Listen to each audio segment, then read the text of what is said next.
Axirət həyatını tam olaraq biz qururuq. Axirət həyatı, yəni bizim içimizdə olan fəzilətlər. Biz bura o fəzilətləri çiçəkləndirmək üçün gəlmişik. Qiyamətdə 100 dəfə deyəcəyik ki, kəş qayıdardıq dünyaya, indi başa düşdüyü neynəməliyik. Orada ki, görəcəksən, hər kiçik hərəkətin bura təsiri var imiş, başdan ayağa səndən asılıymış, onda ayılacaqsan ki, indi başa düşdüm, kəş məni qaytarsınlar, indi bilərəm necə eləyərəm.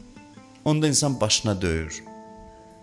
Heç mən özümə bu qədər dəyər vermirdim ki, mənim hər addımımın bu aləmə bu qədər təsiri var imiş.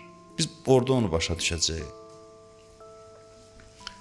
Dünyaya bunun üçün gəlmişik ki, içimizdə olan o potensialı inkişaf elətdirək, yeni fəzilətlər törədək, yaradaq, yaradıcılıq xastı insana.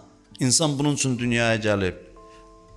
Və bütün bu daxili vəziyyətimiz axirət həyatımız deməkdir.